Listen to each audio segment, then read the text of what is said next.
Hello, everyone. I see lots of names piling in. We are just going to give the first couple of minutes for everyone to get logged in and connected. We do invite you to please mute your mics upon entry, just to keep things easy for everyone. You're more than welcome to have your camera on if you want, but please just mute those mics. Looks like we have lots and lots of people pouring in. So we'll give everyone just a minute to get connected.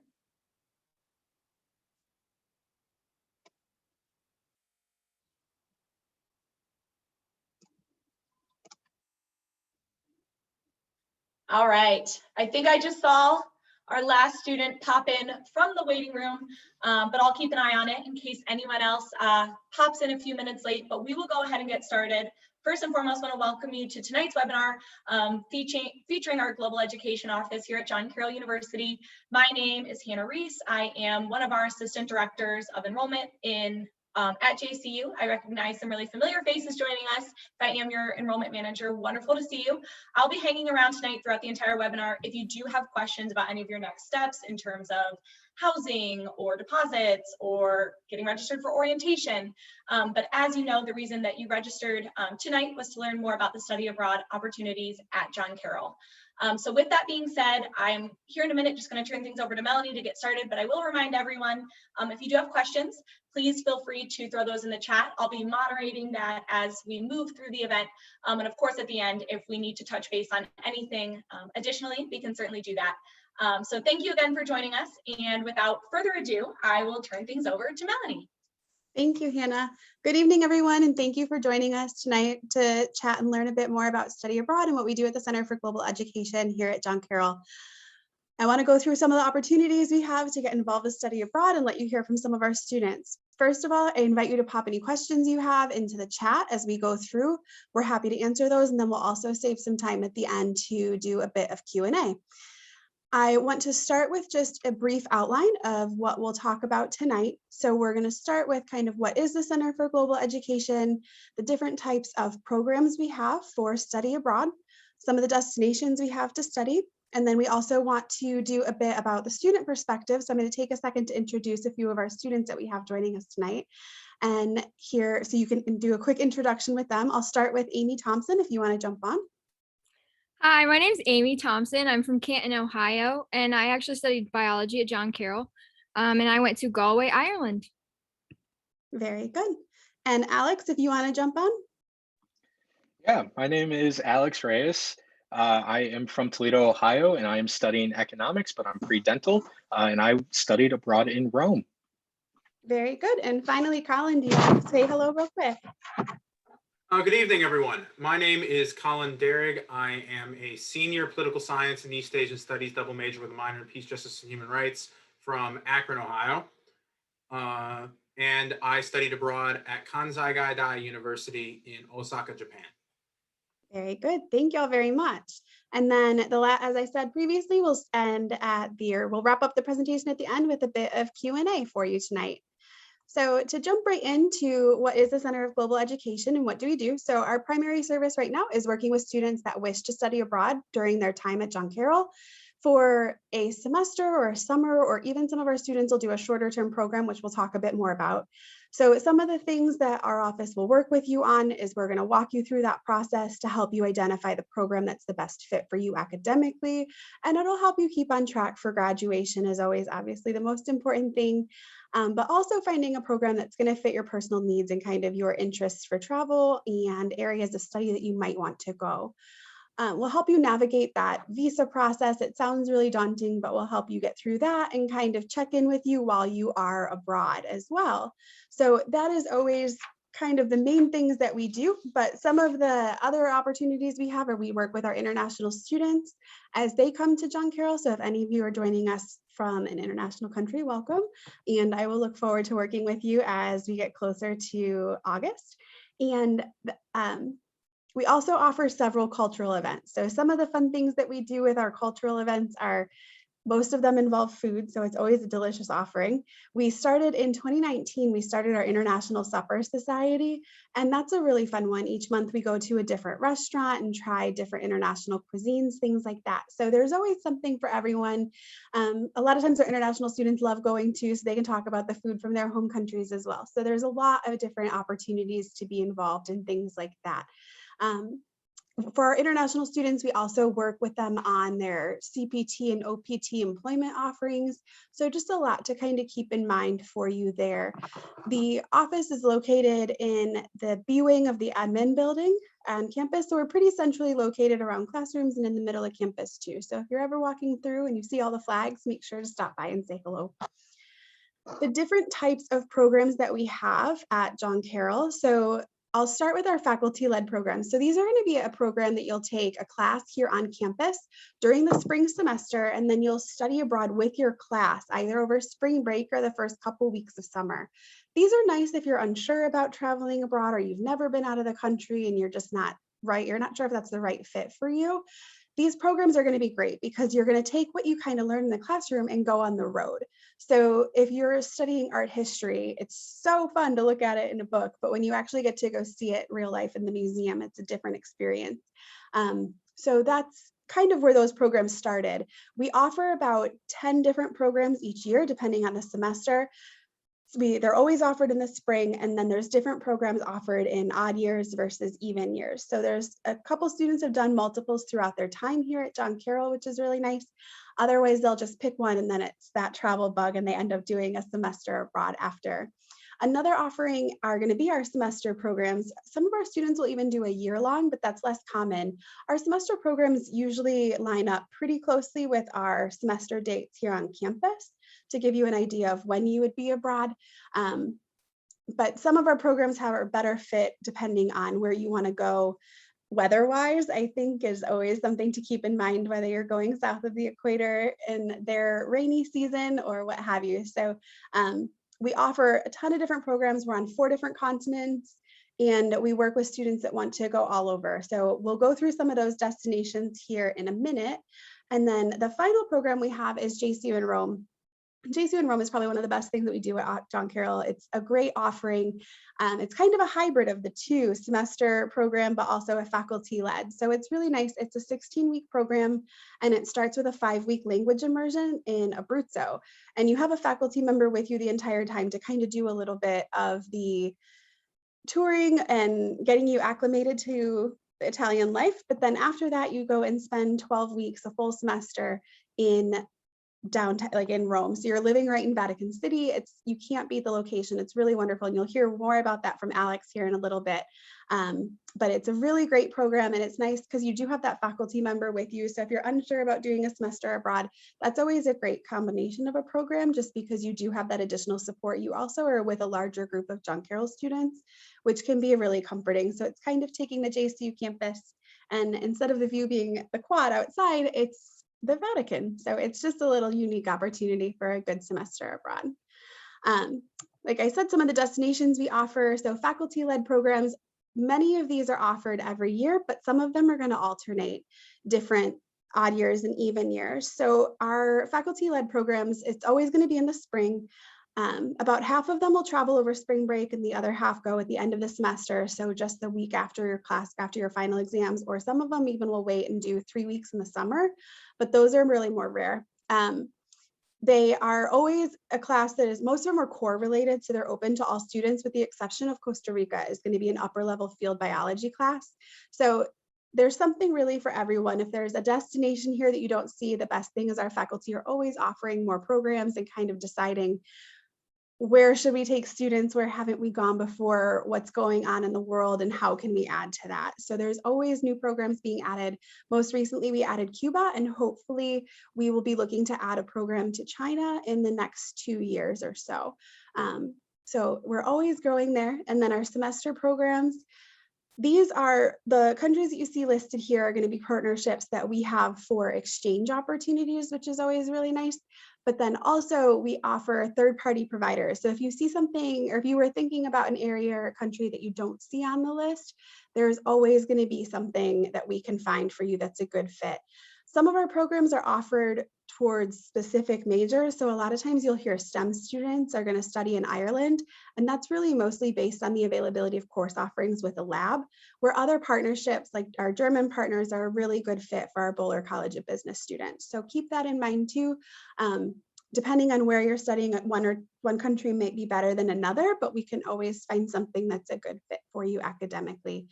The partners that you see listed here almost always have students from John Carroll at their campus, and so they're very accustomed to working with you and finding classes that fit your schedule to help you stay on graduation as well. So it's always really nice to kind of have that connection, but then also some of our partners here from France, Spain, South Korea, we almost always have students on our campus here exchanging from those host countries. So it's kind of a fun way to make that connection before you head abroad for a semester, and you'll have a friend when you get there, and it's nice to have someone to kind of show you the ropes on their campus too. So keep that in mind as you see some of our international students here on campus. They might be a good connection for you when you want to study abroad. JCU Rome is always a good fit for all majors because it is a core-based program. So just keeping that in mind as well. So now we will jump into our student portion, and we'll kick off with Amy Thompson from NUI Galway. Hi guys, just a reminder, I'm Amy and I studied in Galway, as you can see on the slide Melanie put together.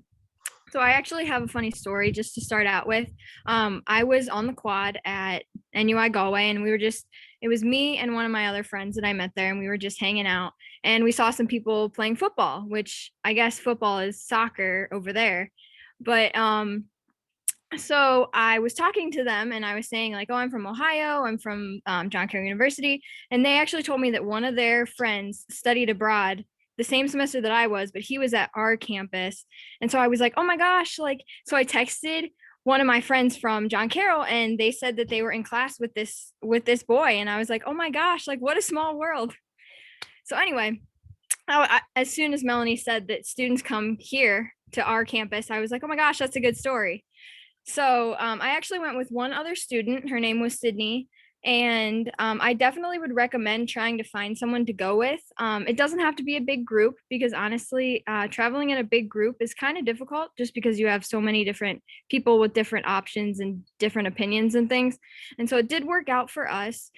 We actually went to the university and stayed in apartments. They were apartment style, and we had 2 Irish roommates, which was actually really cool. At first I was super nervous because I was like, oh my gosh, I'm not going to know what to say, what to do, but they were so cool. And I still keep in contact with them now.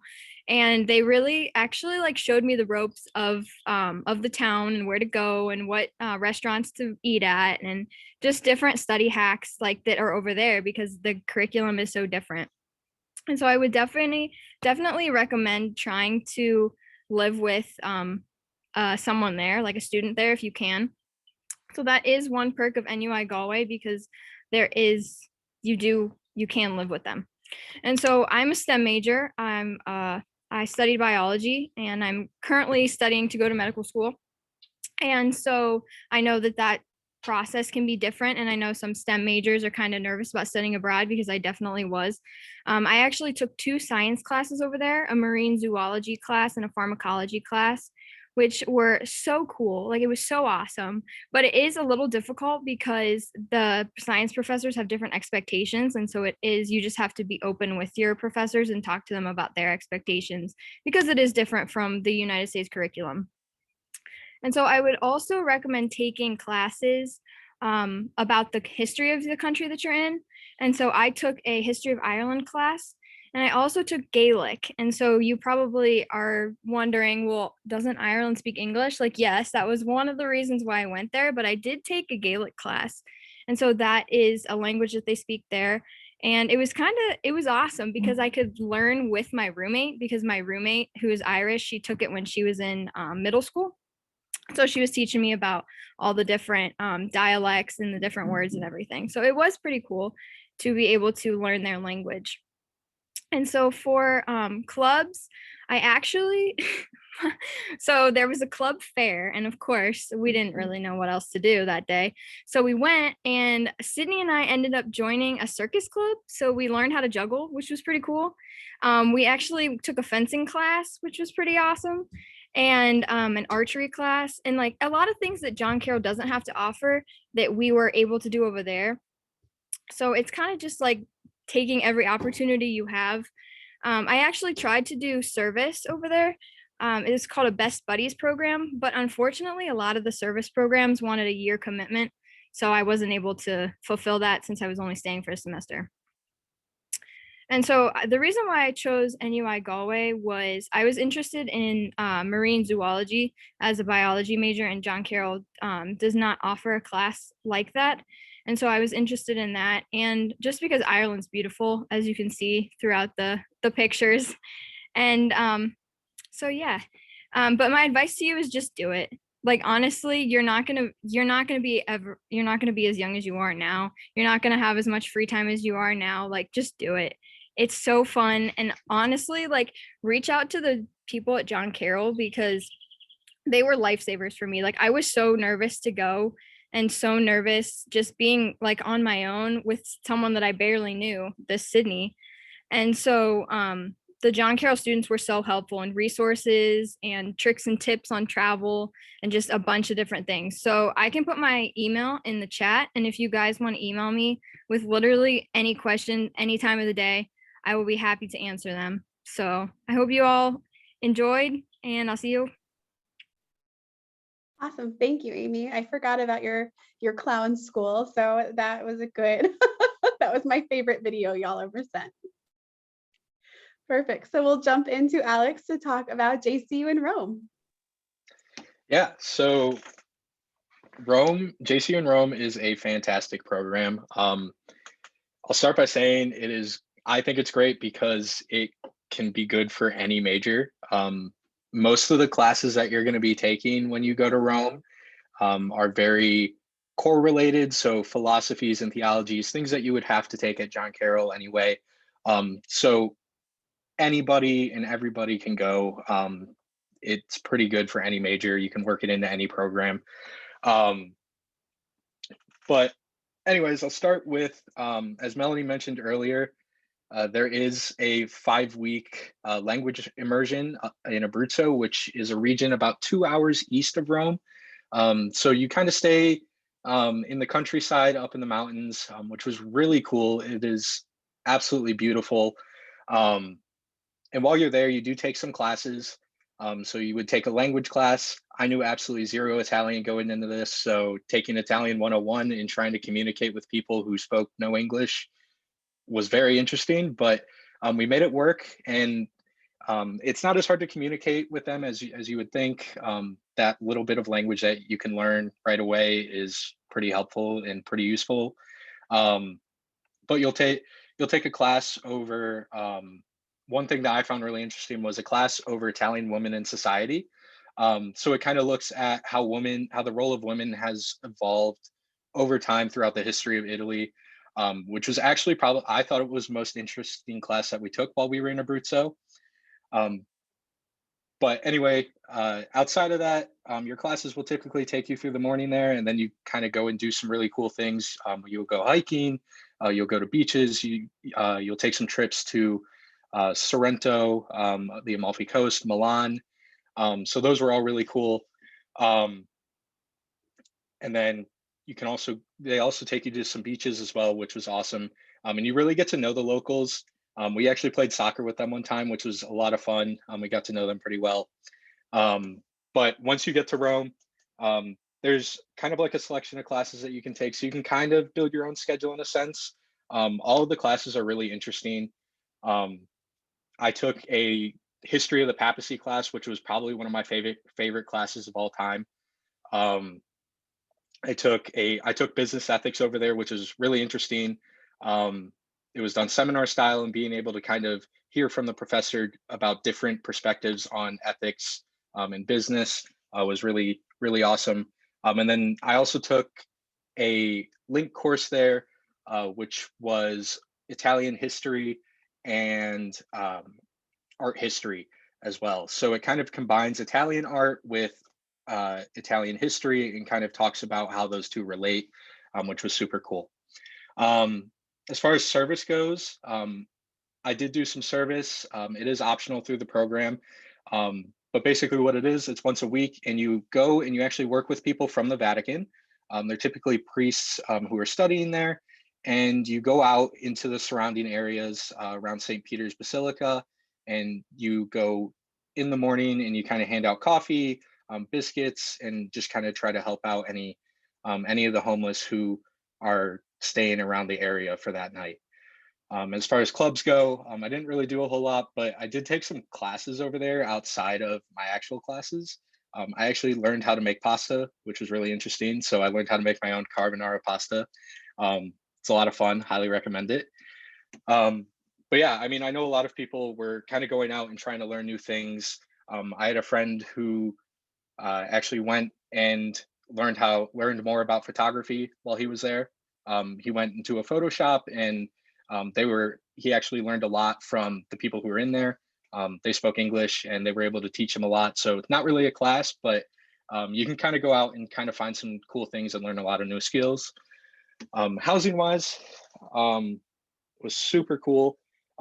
You get to stay in this like apartment complex, and everybody kind of has their own little area in small groups. So I stayed with three other guys, and they became some of my closest friends. I still talk to them to this day, and we still hang out regularly. So that was a lot of fun. So it's kind of like you kind of have your own little rooms in there, but you're also living with people as well. And it's nice to kind of have that little home area with people from John Carroll. So you have some sense of familiarity there. It kind of takes the edge off of being in a foreign country. It kind of makes it a little easier, makes the transition a lot easier. But again, you also can meet some of your closest friends there. I will say, like I said, a lot of cool things, but the food was incredible. I don't think I had a single meal that I didn't like. I tried things that I never thought I would have tried before, like oxtail, which is actually really good. Highly recommend it. Sounds gross, but it's worth a shot. But my personal favorite meal was actually one in a place called Bergamo in northern Italy. It was the local pasta. It was called Cousincelli. It's really unique. It's kind of hit or miss for some people, but I absolutely loved it. It's like kind of like a ravioli almost, but it's stuffed with, I think, like 2 or 3 different kinds of meat. And it's in a really, I don't even know what the sauce was, but it was incredible. But yeah, definitely. And Bergamo was also one of my favorite places to go. It's a really small and quaint town, but it has a lot of personality to it. And it was a really cool experience to go and see that. But my personal all-time favorite trip that I went on while I was there was Florence. I actually went to Florence twice. I went once by myself and once with the actual program. Highly recommend going and traveling by yourself at least once. Obviously, be safe. Take some precautions at the same time because you are in a foreign country. But I traveled on my own and I went to Florence, and it was a lot of fun. I took a train up by myself and ended up just walking around the city. I went into the Uffizi Art Gallery, which is a famous art gallery, and kind of walked around there for several hours. They have a great basilica up at the top of the hill that has one of the best views that I've ever seen. It overlooks Florence. And it was a really, really beautiful basilica as well. The artwork in there was incredible. And another cool thing, when you are studying there, you actually study inside Vatican City. So you live right outside the Vatican walls. So when you do go to class, you're actually crossing international borders every time that you go to class, which is really cool. But the way that I kind of fell into this program, my sister had always told me that her biggest regret from college was not going abroad. So I made it one of my goals and one of my plans that I did want to go somewhere. I didn't know where, but some of my fraternity brothers had gone on the JCU Rome program a couple years before me, and they said it was a great program. So I kind of fell into that. I ended up going with one of my other fraternity brothers as well. And it was a really, really cool experience. but yeah, advice for students who are thinking about going abroad. As Amy said, just do it. It's 100% worth the experience. You learn a lot about yourself. You learn a lot about the world and different cultures, and it's just a really, really cool experience to have. So, but yeah. Perfect. Thank you, Alex. I don't know about y'all, but I'm ready for you to make some carbonara for the end of this webinar. Perfect. So Colin, if you want to jump in and talk about your time in Japan. Thanks, Melanie, and thank you, Amy and Alex. You guys did, your presentations were wonderful. And I'd first off like to say, would like to open by kind of countering a little bit of their advice. For example, not in a bad way, but as an individual. Amy, found someone to go with to Galway. Alex went with a group in JCU Rome. I kind of did the antithesis of that. I went to Kansai Gaidai University completely on my own, with no JCU connections. I mean, it's a partner program, but that was it. No other JCU students, and it was just me. I didn't know anyone else, and I flew halfway across the world with no support system. It was a really bold move, but I think it paid off and made my experience even more worth it because it added a individual challenge to my experience that I think really developed me as a person in ways that I wasn't expecting or was not prepared for. So I personally decided to study abroad in Japan because I'm an East Asian studies major, and I had always wanted to visit Japan and study Japanese history and culture up close. And I was really fortunate in my experience to be able to form really close friendships with a lot of people. So at my university at Kansai Gaidai, they have 3 ways you can do housing.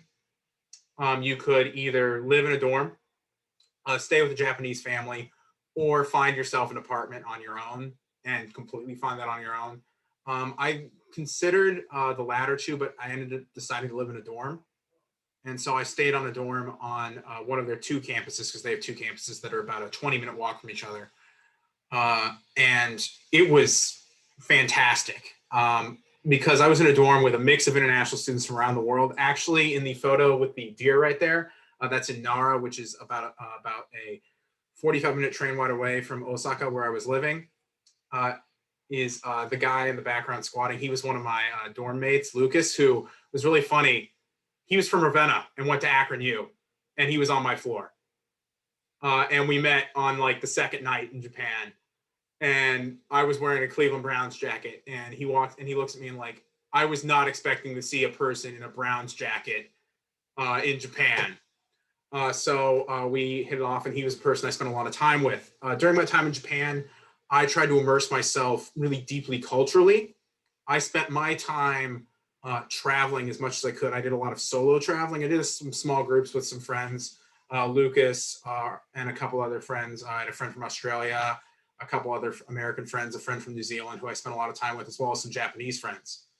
And I spent a lot of time getting to know people because I had to, because I didn't know anyone else. And it was amazing. During my solo travel, I focused on religious sites. I took Religions of Japan when I was there because that was a class that already interested me, and it did not disappoint. And so I spent my free time traveling. My spring break, I actually went and did the first 8 temples of the Shikoku Henro, which is one of Japan's oldest pilgrimages. It's in full length, 88 temples over 1,400 kilometers, doing the entire circumference of Japan's 4th largest island, Shikoku. I didn't quite have the month-and-a-half time needed to complete that, so I did the first 8 over a course of a couple of days and spent the rest of the time checking out Shikoku, which is gorgeous. Actually, a lot of my photos here from Shikoku. Specifically, that city in the photo at the bottom is Naruto, which was the city I stayed in before starting the pilgrimage. I stayed at a small hostel where I was the only guest who was there for multiple days. The owner spoke very little English. He was a businessman in his mid-30s.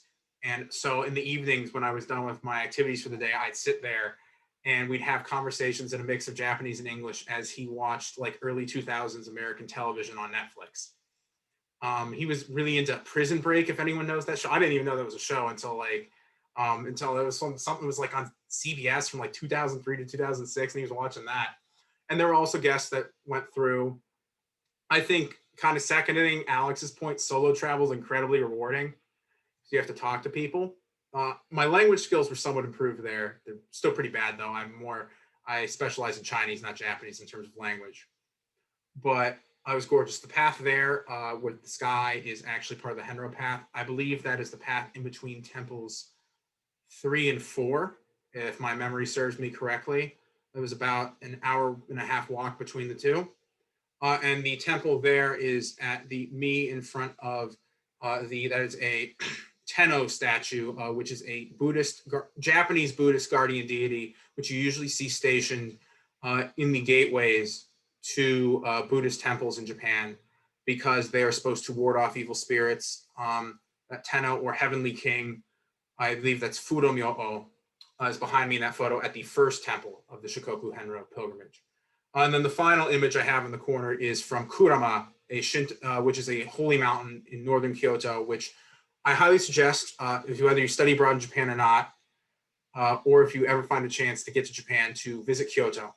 Kyoto is, in my opinion, the most beautiful city in the world.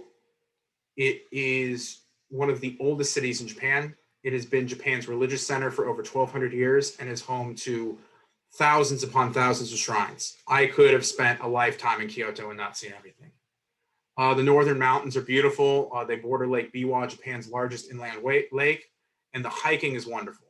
I spent a lot of time hiking in Japan, and I would suggest if you are interested in hiking and you love to hike, a Japan Study Abroad program might be right for you, because Japan has some of the world's best hiking. Because I would describe Japan, and there are 3 things in Japan. There's an ocean, there's cities, and then you're in the mountains. And there's not much in between. And I have to say it was a bit of a shock, a size shock, when I first went to Japan. And if you do think about studying abroad really anywhere in East Asia, whether it be South Korea, China, or Japan, the first thing you're going to have to get used to is you're probably going to be in a mega city, which we are not familiar with here in Northeast Ohio. So for example, Osaka, which I stayed in, and the image behind me on my Zoom camera is actually the Dotonbori Entertainment District in downtown Osaka.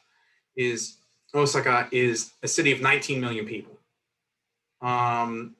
It's Japan's 2nd largest city. And when you get to a tall building, the city stretches as far as you can see. You can't see the end of the city. And I think that was a little overwhelming at first, but really worthwhile. I think I'd like to close on my experience and emphasize once again the importance of taking risks and maybe doing it alone. Is I was lucky enough to form a number of deep friendships with students there. I'm not in contact with many of them, but during the time there, it was really deep, and I got to learn a lot about people and Japanese culture and other cultures from my fellow study abroad students. But I remember I especially hung out with a couple of the freshman Japanese students who moved on, because the Japanese school year starts in March. They moved on to my floor about halfway through my semester there. And they were all really curious to get to know the study abroad students.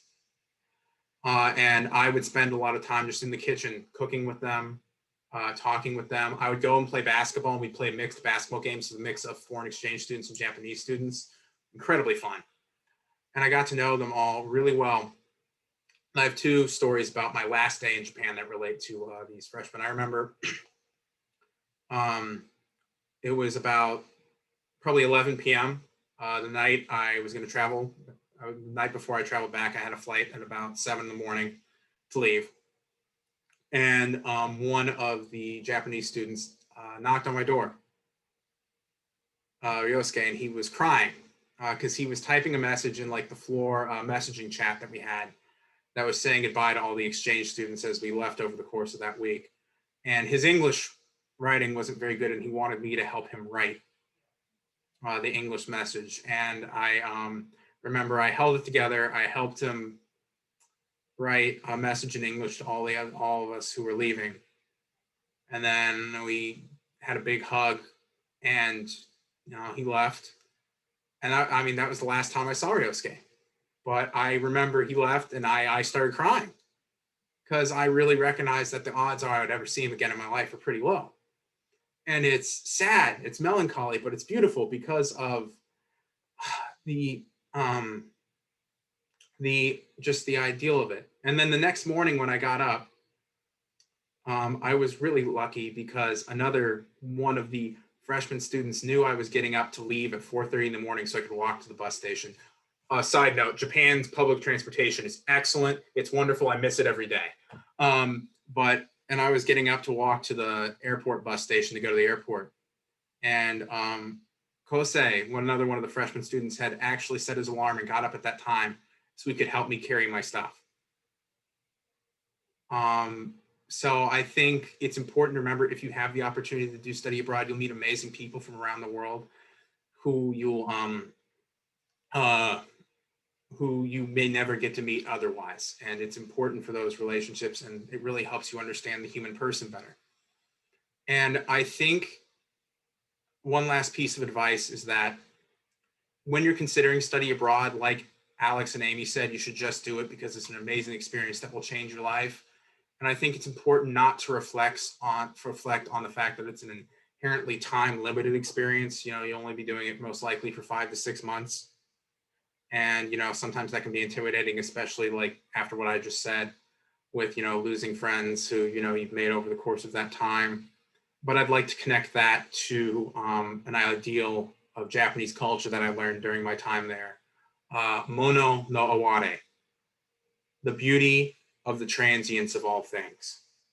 And that's the idea that the beauty in life comes from the fact that all situations are temporary and that everything must fade with time. But it's because of that fading, because of that temporariness, everything is truly beautiful. That's actually what the cherry sakura blossoms, when you think of the Japanese cherry tree, symbolize, because they only bloom for a week and a half each year, but they symbolize the beauty of mono no aware.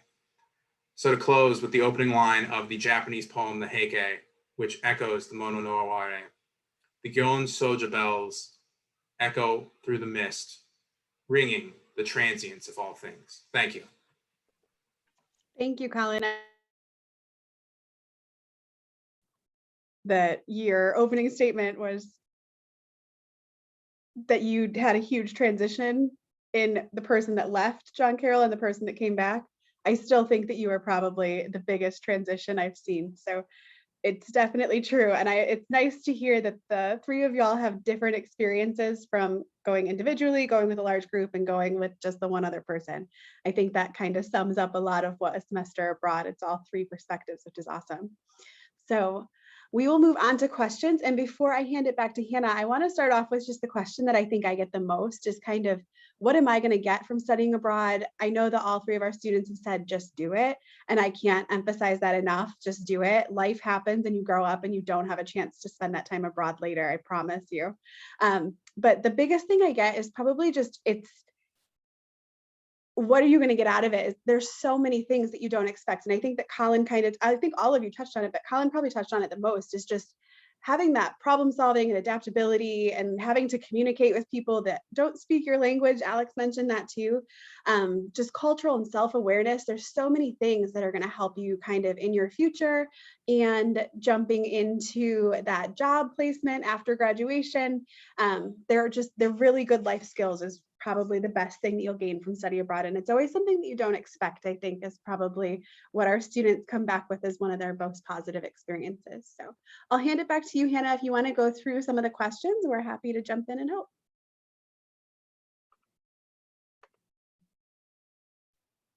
Absolutely. So one that I had come in privately, and I know this is one that students ask a lot in my office when they're thinking about JCU, is, are there any funding or scholarship opportunities to help a student finance their journey abroad? We do have some scholarships. There's a couple different programs that have specific ones. The National University of Ireland in Galway, where Amy went, there is a scholarship through the Cleveland Mayo Society. There's 2 of those offered annually, and they are $7,500 scholarships, so it's a pretty decent amount. And then also JCU in Rome has some dedicated programs that or dedicated scholarships. There's some that are going to be geared towards specifics for doing service or having an internship, but then there's others that you can apply for just for that are need-based. We also participate in national scholarships, like the Gilman is a great one. Depending on your location of study, those can range from anywhere from $1,000 all the way up to $10,000. So there's definitely a lot of scholarships out there. It just really depends on the financial need and kind of where you're going. But we do have, there's a link on our website, which you can find in the link here on my virtual office to get more info on those scholarships. Awesome. I would Thank you, also- Melanie. No, go ahead, Colin. I would also like to add that if any of you are looking at becoming members of the honors program here at John Carroll, the honors program offers up to $2,000 in financial aid for someone who's seeking to do either a study abroad experience, a immersion experience through campus ministry, or some sort of unpaid summer internship where they can, where if you fill out the application for it and provide exact reasoning, they'll reimburse you up to $2,000 for certain expenses. So I actually paid for my plane tickets and travel expenses using my honors program scholarship. So if you are looking at that, that's one option available to you. Awesome. then- Thank you. Oh, go Sorry, ahead. Amy mentioned in the chat to look for outside scholarships. We had a student, it was probably 3 years ago now, actually, that was just Googling scholarships, and she ended up getting a $500 scholarship from a travel company. It was completely unrelated to study abroad. She genuinely just found it on Google. So that's a good point, y'all. Thank you for mentioning those. Yes, absolutely. I know cost sometimes can seem like a barrier for students who want to have this experience. So I think knowing that there are resources available to them is just maybe that one last push that they need to make the jump. So that's awesome. Another one we had come in, if each of the students maybe want to touch on what their favorite class was that they took while they were there, I think that could be really cool for our students to hear. I can go first, unless one of you wants to go first. Okay, I guess I'll go first. My favorite class, I kind of hinted at it, was probably Religions of Japan, because it helped me to create a deeper find a deeper understanding of Japanese culture and traditional Japanese religion. There's really two major religions in Japan: Buddhism and Shinto. Shinto is an animist native tradition, which is really fascinating. And Buddhism is, Japanese Buddhism is very much its own thing. So it was fascinating to study both. But I also had a lot of fun with my other classes because I did a study of the criminal justice system in Japan, as well as a study of authoritarianism in East Asia. But as a whole, this is one last piece of advice kind of related to this. I would suggest taking a course load, as low of a course load as you can manage while still accomplishing what you need for graduation, because that allows you to have the time to travel and to see more things and have more experiential learning, because that's just as learning as the important you get in the classroom. I can go next. Oh, sorry. Go ahead, Amy. Nope, you're good. You're good. Go ahead. All right. So I think I hit on it, but my favorite class was a class called History of the Papacy. I personally am not super religious, but I thought that class was one of the most interesting things that I have ever gone through. The professor was extremely knowledgeable about the papacy. He knew every in and out of the papacy. He could name off every pope that has ever lived, and it was crazy to see him in action when he was teaching. But yeah, it was a super interesting class. You learn about everything from the creation of the papacy all the way up through like the 1960s and the 70s. So you go through pretty much everything. You go through wars, you go through reformations. It's a really cool class, and just being able to kind of see and have like a different perspective on things, and having like the historical background of the highest seat in Catholicism was really cool. So, but yeah, that was my favorite class. So. I touched on it a little bit. I actually took a Gaelic class, and so it was a cool experience because obviously the Irish kids, part of their schooling when they're in their like middle school, primary school years, they actually have to take Irish, or I guess Irish, Gaelic, whichever you want to call it. And so there was no Irish kids in my class, and so they were all international students. And I don't think there was anybody from the United States, and so that was another way to just build relationships with people outside of the United States and outside of Ireland, really. And so actually through that class, I visited which it was kind of weird because I visited a couple of their like hometowns just because they were from there was one from Prague, Czech Republic. There was one from I think Switzerland. And so I was like, hey, I'm going to these countries. Do you have any things to see or anything? So that was another resource of just like travel tips and things. And I also took a pharmacology class. And so that's basically like the study of medications and how it affects your body. And I am studying to move on to professional school. And so it was really interesting to me because John Carroll doesn't offer any course like that.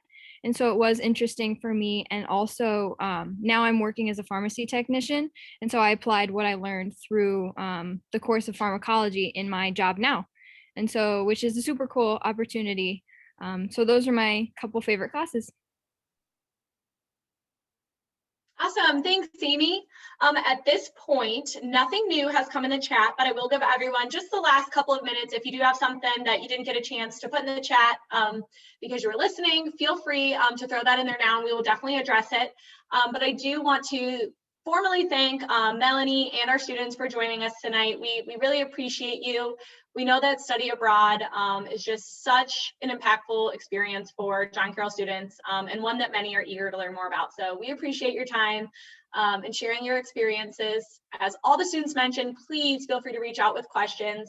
Maybe if you think of it tomorrow or later tonight, we can absolutely connect later on. Oops, one more came in.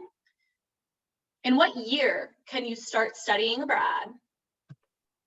Most of our students at JCU will go their sophomore or junior year. Studying abroad your first year it can be rough because you want to build that foundation on campus so that you have something to come home to and jump right back in. But then also studying abroad your senior year, that's when you're looking for jobs, applying to grad school, getting all of that kind of wrapped up, and you want to be on campus to finish your time at John Carroll. I know connections here are so important. So most of our students do their sophomore, junior year. It really just depends on your major.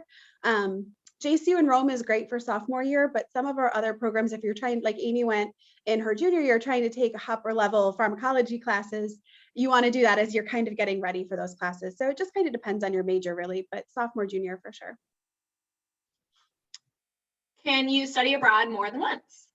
You can. We had a couple students that have done it. So a lot of them will do a short-term faculty-led followed by a semester program abroad, but we have had a couple students that have done 2 semesters. The thing you just have to think about is your visa. So if you need a visa for 2 different countries, you can only carry 1 active visa at a time.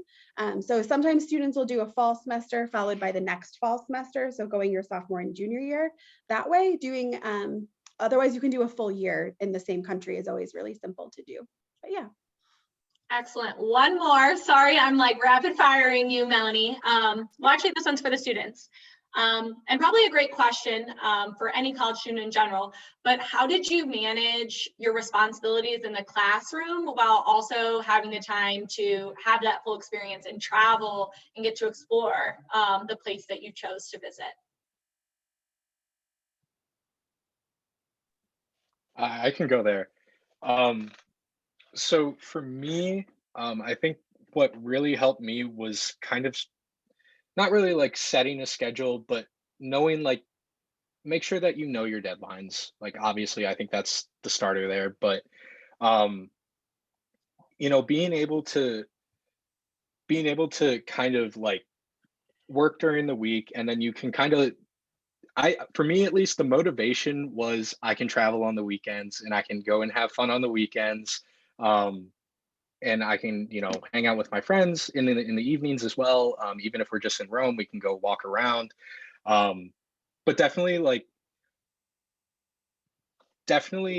use kind of set some good times for you to just kind of sit down if you need to and just kind of work through some stuff. I know I had a couple friends, which I don't know if I'd recommend this. They would just get everything done right away and hash it out all in one day, and then they would have their free time after that, which that's definitely a valid approach. They did fine. But for me personally, I think it was nice to be able to kind of like in between my classes, especially, I would go and sit somewhere in around the university and just kind of work on stuff. If it was reading, I would just sit outside and read a book or something. Um, so that way I didn't have to like walk all the way back to my apartment and then walk back to class. So definitely just like using those little like time spaces that you have, or like if you're already by the classrooms, definitely kind of just, and you have another class later, just maybe hang around and just do some work there. Um, and then you'll just go in your next class, and then you'll have some free time after that. So that's what worked for me, was using those little time spaces in between classes. I don't think I really had anything that was too stressful where I wasn't able to get it done, except for like the papers at the end, which maybe took me a little bit longer, obviously. But yeah, definitely use those little time spaces, I would say. I would say I was somewhat lucky in I only took 12 credits when I studied abroad, which helped because I was able to do that because of my class load. But I'd also say that Kansai Gaidai, and I think that is an experience where I went, is an experienced study abroad program. They're one of Japan's oldest study abroad programs. I think they've been running since 67 or 68.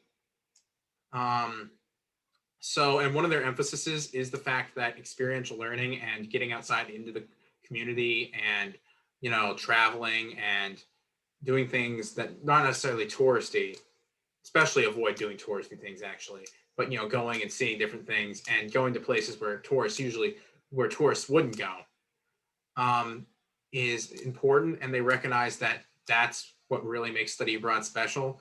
Because if you really want to take a class on something, by and large, you can do that just about anywhere. There's obviously some exceptions. But so most of the classes, at least at Kansai, gave relatively light work loads in acknowledgement of the fact that what you're there for is the study abroad experience. And that's traveling, meeting new people, and experiencing and immersing yourself in a different culture.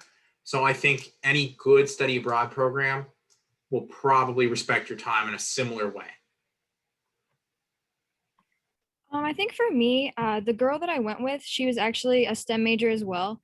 And so we both kind of held each other accountable for, we have this science class, we have this science class, and then we have other core classes.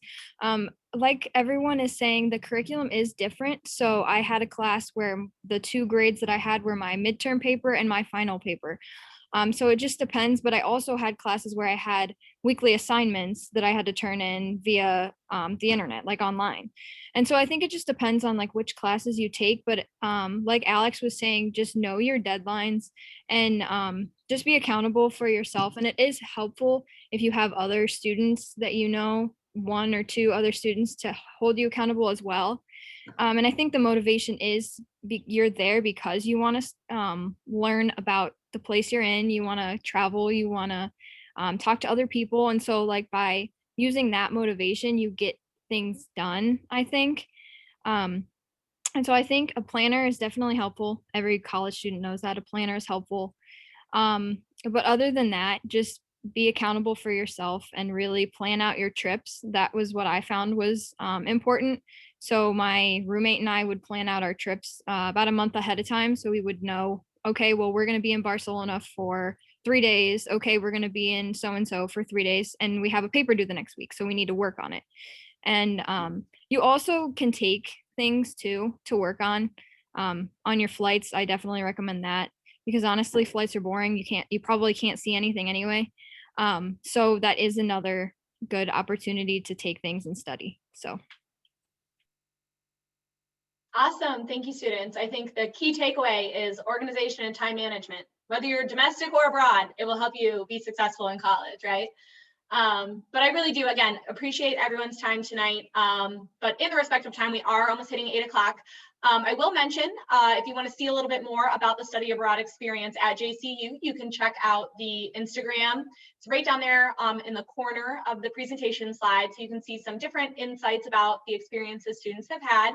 But as we all mentioned, please feel free to reach out with questions, whether by email, phone, whatever it is, definitely connect, and we will help get those answered for you so you can start planning your experience while you're at JCU. But with that being said, I will conclude tonight's event. Thank you all so much.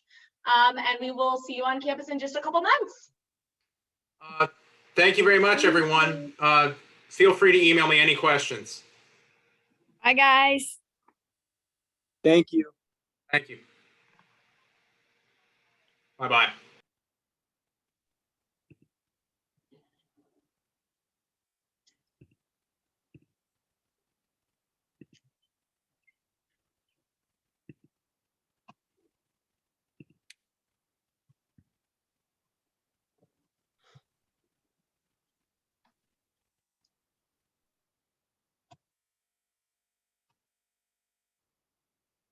Okay, I think we're good.